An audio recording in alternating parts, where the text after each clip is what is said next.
Bonjour à tous, chers auditeurs de Micro-ondes. Cette semaine a eu lieu la 13e édition du Festival de géopolitique de Grenoble École de Management. On le sait, la géopolitique est une thématique chère de notre école et ce festival est l'occasion de le prouver et d'accueillir des invités de prestige et experts dans leur domaine. Le thème de cette édition 2021 est S'adapter.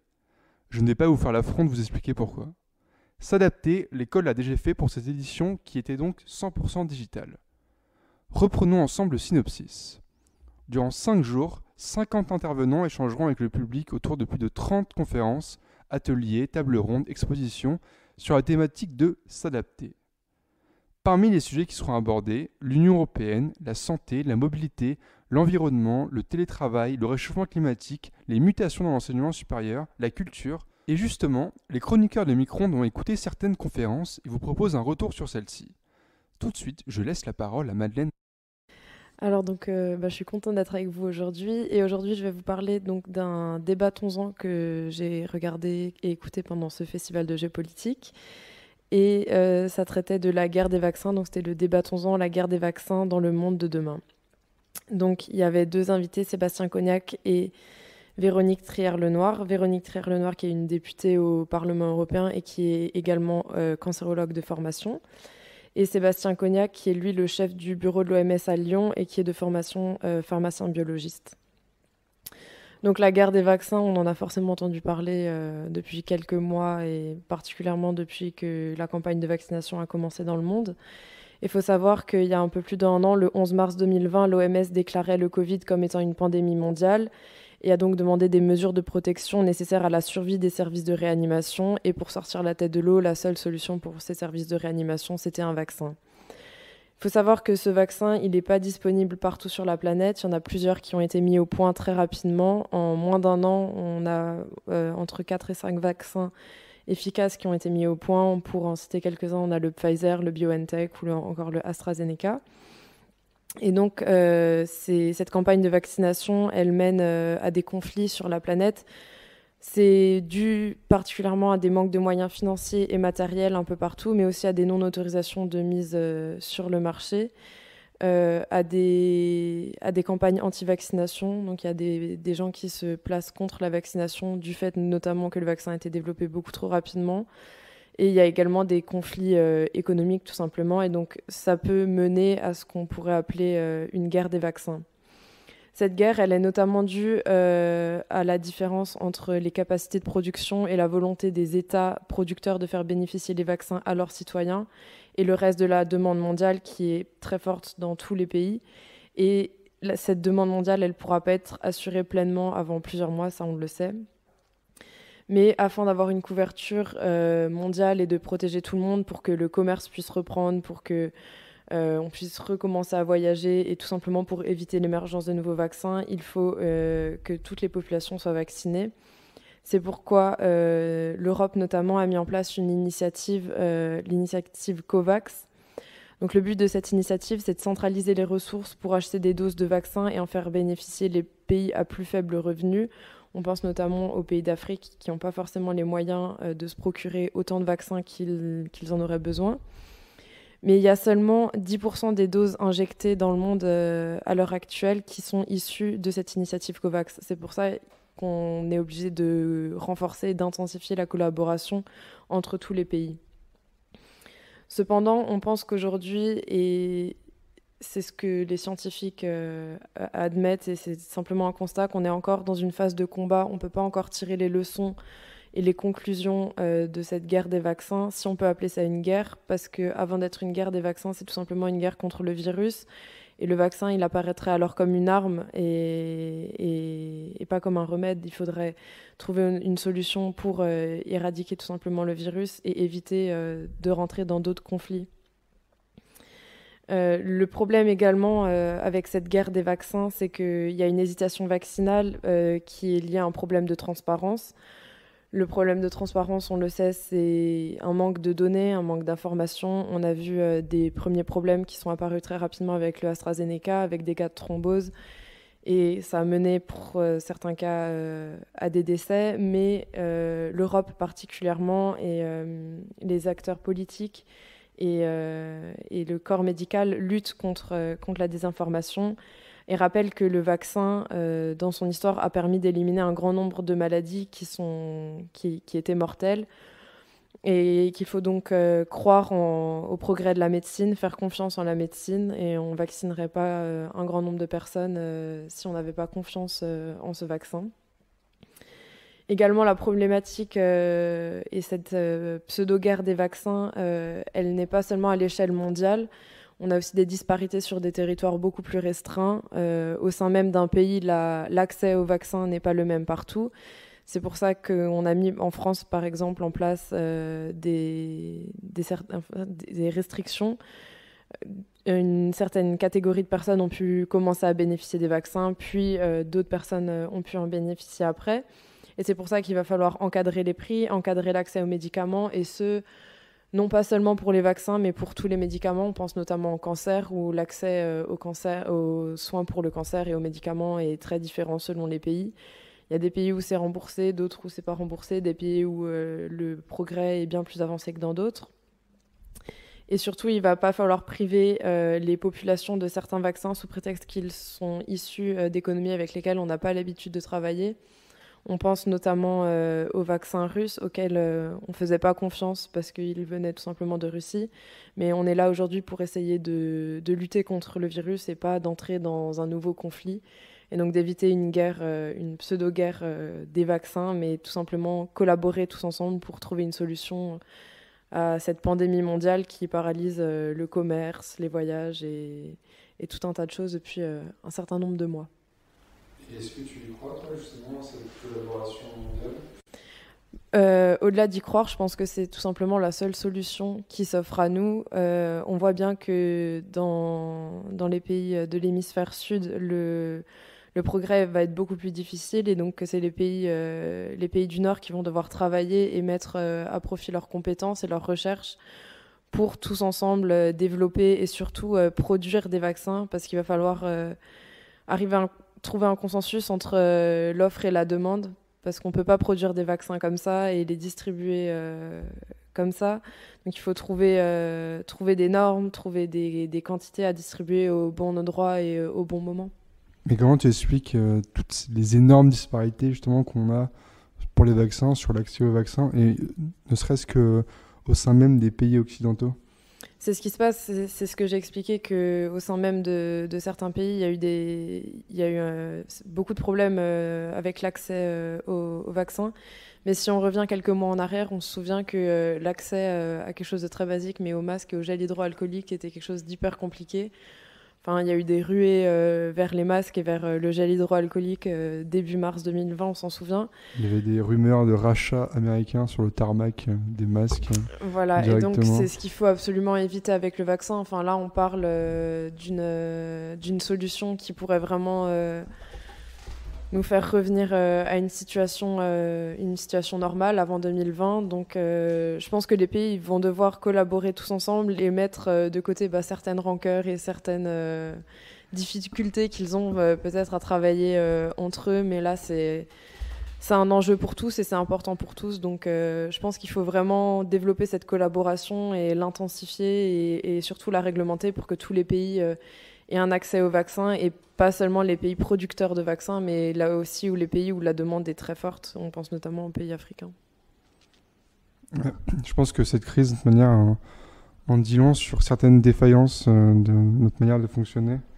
Et on le voit bien notamment sur les vaccins et sur l'inégale répartition qu'on a pu voir. Et encore une fois, je le répète, au sein même des pays occidentaux, quand on regarde le taux de vaccinés entre les États-Unis, l'Angleterre, Israël, qui font peut-être office de bons élèves, et la France moins, c'est sûr qu'on se demande s'il y a vraiment une solidarité ou si c'est pas chacun pour soi. Alors si je peux rebondir par rapport à l'exemple que tu as cité, l'Angleterre. Donc l'Angleterre, ils ont vacciné plus de 50% de la population avec une première dose il y a un mois déjà. Et cette première dose, c'était la dose AstraZeneca. Et donc, on est tous au courant des problématiques qui ont émergé avec ce vaccin AstraZeneca. Et en fait, on voit bien que l'Angleterre, ils ont agi dans leur coin tout seuls, sans concerter l'Europe. Et que, donc, c'est que le Brexit a eu lieu, qu'ils sont sortis de l'Union européenne.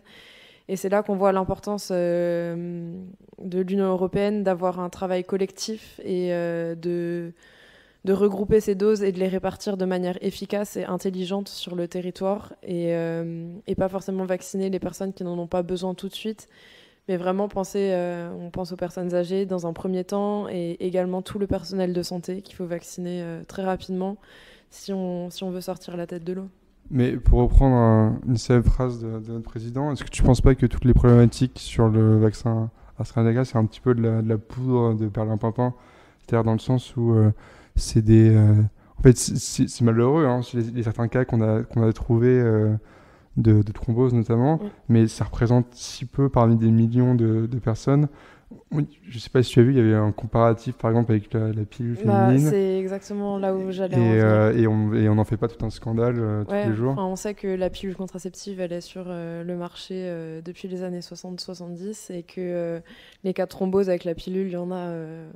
plus proportionnellement, il n'y en a pas beaucoup en soi. Parce que non, il n'y en a pas énormément, mais il y en a plus proportionnellement. Proportionnellement, il y en a beaucoup plus qui arrivent. Enfin, j'ai plus les chiffres en tête et je ne veux pas en donner, mais enfin, le nombre de problèmes qu'il y a eu liés au vaccin AstraZeneca, ils sont vraiment minimes par rapport aux bénéfices que c'est. Et c'est là où il faut qu'on fasse un calcul coût-avantage-bénéfice.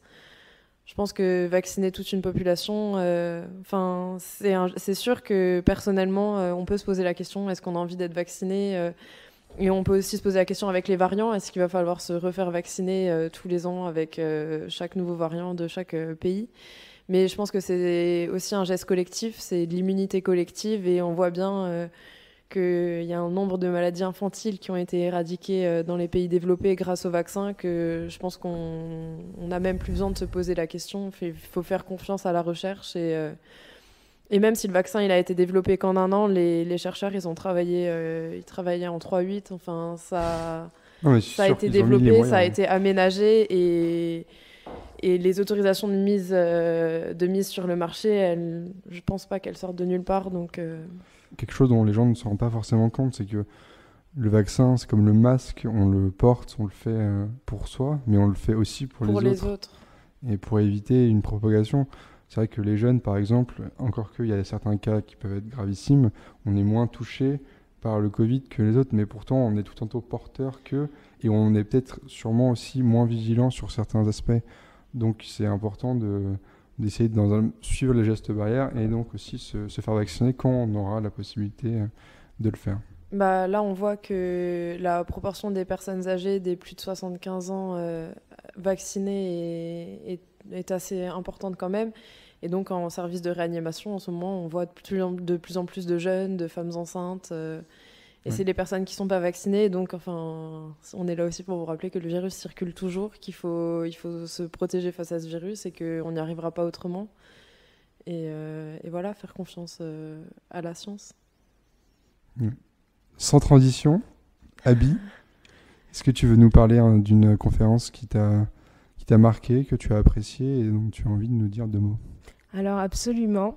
Bonjour à tous. Moi, j'aimerais bien vous parler de l'une des premières conférences du festival qui s'intitule « L'UE face aux crises sanitaires, environnementales, économiques et géopolitiques ». Donc cette première conférence, en tout cas, a été une bonne introduction par rapport aux enjeux de l'Union européenne, qui était le sujet central un peu de la conversation. Donc au cours de cette conversation, on a pu entendre la participation de Baudouin Baudru, le chef de la représentation en France de la Commission européenne, de Sylvie Guillaume, une députée européenne au Parlement européen, et de Jean Quatremer, un correspondant européen pour le journal Libération. Donc au cours de ce débat, on a eu, c'était pas vraiment un débat parce que la plupart du temps ça finissait en consensus sur l'avenir de l'Europe, mais on avait su entendre différents points de vue quant au fait de l'importance en fait du fait national au sein de l'Union européenne et notamment pour rebondir sur ce qui a été dit tout à l'heure par rapport au vaccin et tout ce qui s'ensuit, notamment le fait qu'on ait besoin encore de l'accord des 27 pour pouvoir arriver à des conclusions, avoir des accords, et que le fait de fonctionner ainsi est un grand empêchement, on va dire, dans le fonctionnement de l'Union européenne. Donc l'une des actions de l'Union européenne qui a été vraiment mise en avant, c'est le projet qui a été donc, de lever des fonds, donc plus de 750 milliards de fonds sur les marchés, et pour pouvoir en fait aider déjà les pays membres de l'Union européenne à faire face dans une partie à la pandémie actuelle et aux futurs défis qui se posent à l'Union européenne. À nouveau, la question donc, de l'accord des 27 s'est posée, car on ne peut pas débloquer, on ne peut pas en tout cas valider l'emprunt sur les marchés financiers sans l'accord des 27. Et on voit qu'il y a beaucoup de pays qui s'opposent et qui mettent un frein, on va dire, à l'avancement de ce projet. Et donc, on parle aussi à nouveau de fédéralisme, d'harmonie fiscale, de stabilisation. On parle aussi des politiques anticoncurrentielles entre les pays européens. Notamment, l'Allemagne a été l'un des sujets aussi pris par surtout Jean Quatremer, qui justement dénonçait le fait que l'Allemagne avait souvent un comportement anti-coopératif. Et donc c'est un exemple parmi tant d'autres qui montre à nouveau que il y avait un gros souci au niveau du consensus européen. Surtout que cette mesure, donc ce choix d'emprunt des 750 milliards, était un pas en fait, on va dire, en avant vers le fédéralisme européen et donc vers plus d'union, un statut qui n'est pas forcément partagé par tous les États membres de l'Union européenne. C'est toujours un grand débat dans l'Union européenne, c'est Union européenne fédérale ou unioniste. On ne sait pas vraiment vers où ils vont et la direction qu'ils prennent. Et tant qu'il n'y a pas de véritable souveraineté européenne, c'est compliqué un petit peu de prendre des décisions qui satisfassent tout le monde, je pense. Oui, effectivement. Et notamment, c'est le fait aussi qu'on peut remarquer une sorte de dissension, on va dire, entre les institutions européennes et les Européens en général. Je remonte très loin dans l'exemple, mais je prends l'exemple du référendum de 2005 où le nom des Français et des Néerlandais a primé en fait dans le projet de construction, qui a montré que malgré la volonté, on va dire, des personnalités politiques et les responsables de chaque pays à vouloir avancer plus dans l'Union européenne, le fait que certains pays, certaines populations continuent à tenir ferme, à tenir leur indépendance nationale vis-à-vis de l'Union européenne, ils y tiennent fort.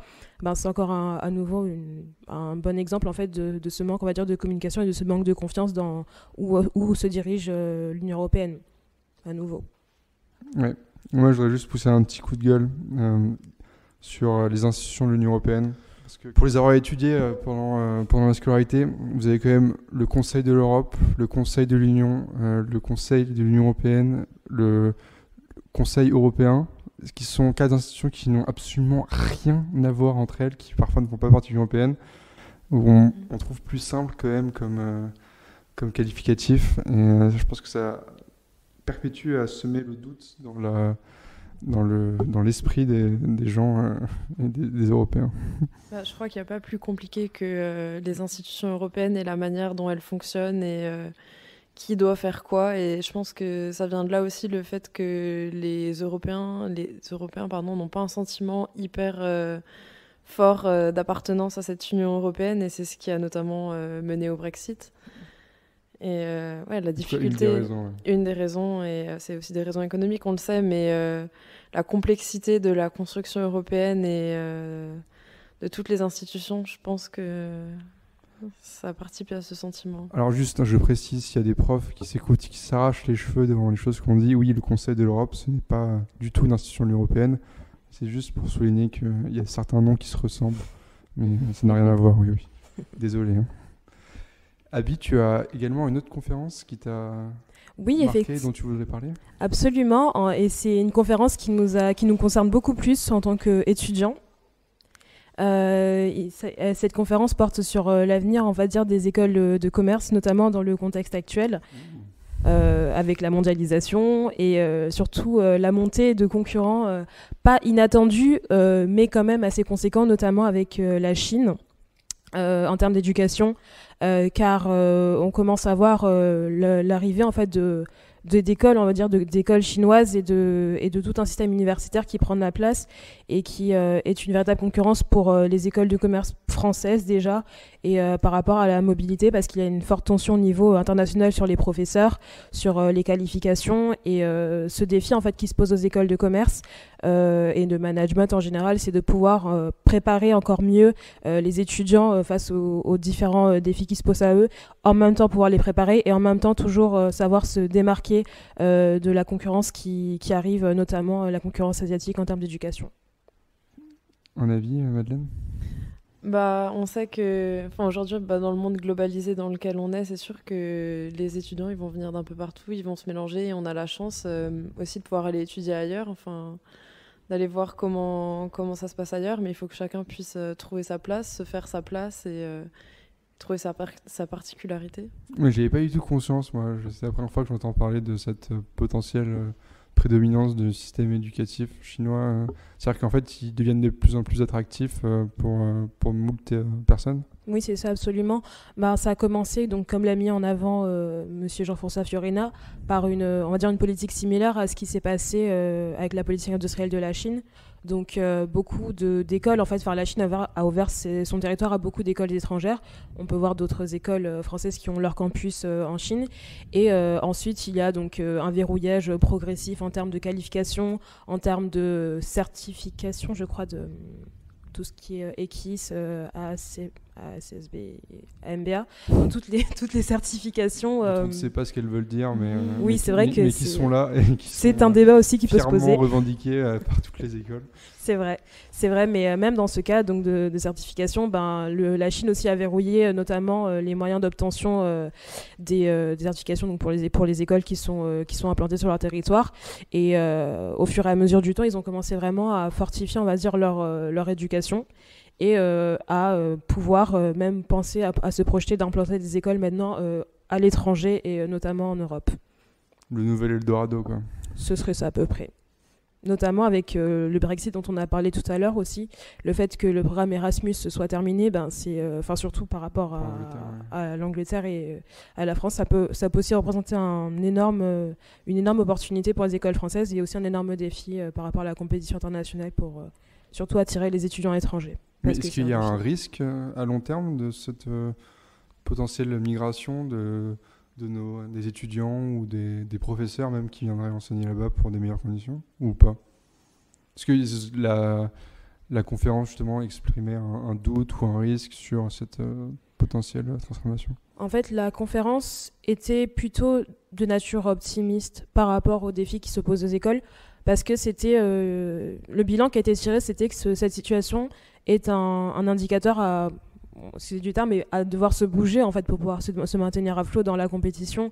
Donc à toujours travailler pour proposer un meilleur contenu donc aux élèves, un meilleur contenu donc aussi se rendre plus attractif pour les professeurs et toujours attirer mieux, donc en tout cas augmenter le niveau d'éducation. Très bien. Merci beaucoup Abby et Madeleine pour vos retours sur ces conférences. D'autres sujets ont été abordés durant cet événement et je recommande vivement à nos auditeurs de regarder sur la chaîne YouTube du festival, dont nous mettrons les liens en description, les conférences susceptibles de les intéresser. Merci aux intervenants et à l'organisation pour cette édition de qualité qui, selon moi, a permis de donner des clés pour mieux décrypter les enjeux essentiels du futur. Madeleine, Abby, un dernier mot ? Merci à tous de nous avoir écoutés et j'espère qu'on se retrouvera l'année prochaine pour un festival en présentiel, on l'espère, si on se fait tous vacciner. Absolument. Je tiens aussi à remercier toutes les personnes qui se sont impliquées dans la diffusion en direct et la retransmission aussi sur Internet de toutes ces conférences qui nous ont vraiment permis de pouvoir avoir une meilleure vision en fait, de l'adaptation sous toutes ses formes. Et donc merci à l'école, merci à la scolarité et à tous les intervenants. À très vite sur Micro-ondes, la radio qui vous réchauffe.